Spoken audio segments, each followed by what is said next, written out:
અમદાવાદમાં એએમસીના એન્જિનિયરે બુદ્ધિનું પ્રદર્શન કર્યું। મકરબા બ્રિજ બનાવવામાં એએમસીની મોટી ભૂલ સામે આવી। મકરબા બ્રિજ બનતા જ રેલવેના હાઈટેન્શન વાયરને અડી જશે। ઊંચાઈ ઓછી હોવાથી વાયર બ્રિજને અડી શકે છે। ફરી પિલ્લર બનાવવા કે વાયર ખસેડવા પડશે। ફેબ્રુઆરીમાં બ્રિજ શરૂ કરવાની ખાતરી આપી છે। કરોડોના ટેક્સના પૈસાની બરબાદીનો આક્ષેપ કરવામાં આવ્યો છે।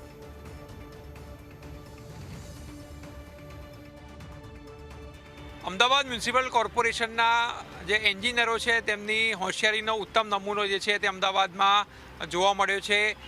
એક તરફ તો આ બ્રિજનું કામ જે છે તે છેલ્લા ઘણા સમયથી અટક્યું છે કારણ કે રેલવે લાઇન જે છે નજીક આવી રહી છે। તો બીજી તરફ એ પણ વિવાદ સામે આવ્યો હતો કે જે બ્રિજ પૂર્ણ થઈ રહ્યો છે તે 4 રસ્તા ઉપર પૂર્ણ થતાં ટ્રાફિક જામની સમસ્યા જે વકરવાની ન હતી તે વકરશે તે અંગે પણ અગાઉ વિવાદ થઈ ચૂક્યો છે। પરંતુ નવી એમની હોશિયારી બતાવું છું કે છેલ્લા ઘણા સમયથી કામ અટકી પડ્યું છે કારણ કે રેલવેનો જે હાઈ વોલ્ટેજ લાઇન છે તે ઉપરથી પસાર થઈ રહી છે અને આ બ્રિજ જે છે તે જ આની ઉપર જે છે આવીને અટકી પડ્યો છે। એક તરફ જુવાપુરા જતો છેડો જે છે ત્યાંથી કામ પૂર્ણ કરી દેવામાં આવ્યું છે, તો બીજી તરફ પ્રહલાદનગર બાજુથી પણ કામ જે છે તે પૂર્ણ થઈ ચૂક્યું છે। પરંતુ જ્યાં રેલવેની લાઇન આવી રહી છે ત્યાં કામ અટક્યું છે કારણ કે રેલવે દ્વારા પરમિશન જે છે તે નથી મળી રહી। અમદાવાદ મ્યુનિસિપલ કોર્પોરેશનના સ્ટેન્ડિંગ કમિટી ચેરમેનનું કહેવું છે કે પરમિશન મળી ચૂકી છે પરંતુ કામ જે છે તે શરૂ થયું નથી અને કામ શરૂ તો ક્યાંથી થાય કારણ કે આ જે હાઈ વોલ્ટેજ લાઇન છે જે રેલવે આના ઉપરથી તો ચાલતી હોય છે ત્યારે આ લાઇન કેવી રીતે હટશે તે પણ એક સૌથી મોટો પ્રશ્ન છે। આપણી સાથે અહીંના સામાજિક કાર્યકર છે તેમની સાથે વાત કરશું અને જાણશું કે કઈ કઈ પ્રકારની સમસ્યાનો સામનો અહીંથી લોકો કરી રહ્યા છે। શું કહેશો, આ પ્રકારની ઉત્તમ એન્જિનિયરિંગનો નમૂનો જે છે કોર્પોરેશન જોવા મળી રહ્યો છે? એક લેવલ હોવું જોઈએ હાઈ વોલ્ટેજ લાઇન અને બ્રિજ વચ્ચે જે પણ કદાચ આગામી સમયમાં મેન્ટેન નહીં થાય અને લોકોને આ બ્રિજ ક્યારે શરૂ થશે તે પણ એક સૌથી મોટો પ્રશ્ન છે। નમસ્કાર આશુતોષભાઈ, જે દુનિયાના અજુબાઓ છે એની લિસ્ટમાં હજી એક એન્જિનિયરો આપણે એડ કરવા હોય તો એ છે અમદાવાદ મ્યુનિસિપલ કોર્પોરેશનના અધિકારીઓ અને એમના એન્જિનિયરોશ્રીઓ।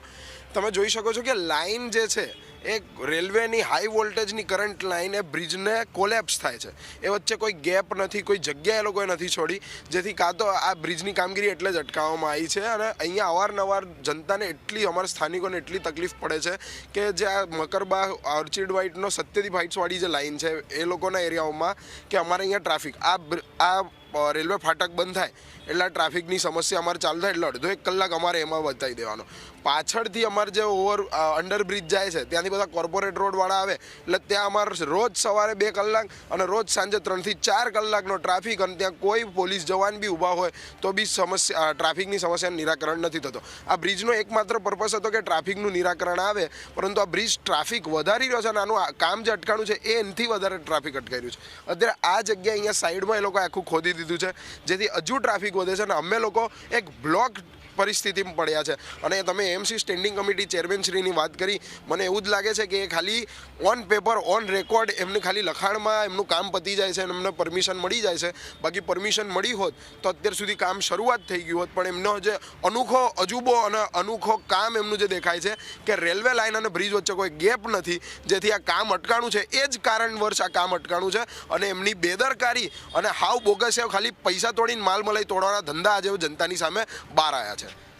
જ્યારથી આ મકરબા બ્રિજનું કામ ચાલુ થયું છે પાછલા 3 વર્ષથી અમે આ દિક્કતો ઝેલીએ છીએ। અહીંયાથી કેટલો ટ્રાફિક પસાર થાય છે, અહીંયા રોજની અમે સમસ્યાઓ જોઈએ છે, એમ્બ્યુલન્સો ફસાય છે, અહીંયા તમામ આમ જનતાને પ્રોબ્લેમ થાય છે। આના અંદર કોઈ મોટા અધિકારીઓ નથી ફસતા।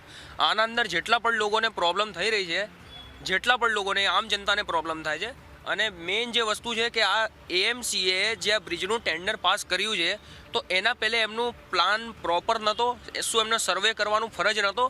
એમણે જે અમને 26 મહિના યા 3 વર્ષથી વધારેનો જે ઓછાનો અલ્ટિમેટમ આપ્યો હતો કે આના પહેલાં અમે બ્રિજનું કામ કમ્પ્લીટ કરી દઈશું, તો શું થયું? આ તમે જોઈ શકો છો આ જે બ્રિજના વાયરોને બધું છે બિલકુલ બ્રિજની લાઇનમાં આવી રહ્યા છે। હવે આમનું કામ તો એક જ છે કે ભાઈ ઉપર બેઠેલા અધિકારીઓ કે ભાઈ તોડીને પાછો બનાવો। આ પૈસો અમારા ટેક્સ પેયર્સનો છે, આ પૈસો અમારો છે। આના અંદર આમ જનતા ધૂળમાં રોજ આખી ધૂળવાળી થાય છે। આના અંદર આમ જનતા કોઈ પણ અધિકારીઓ મોટી ગાડીમાં લાલ બત્તી બેઠી નીકળી જાય છે, એમનું કશું જ નથી બગડતું।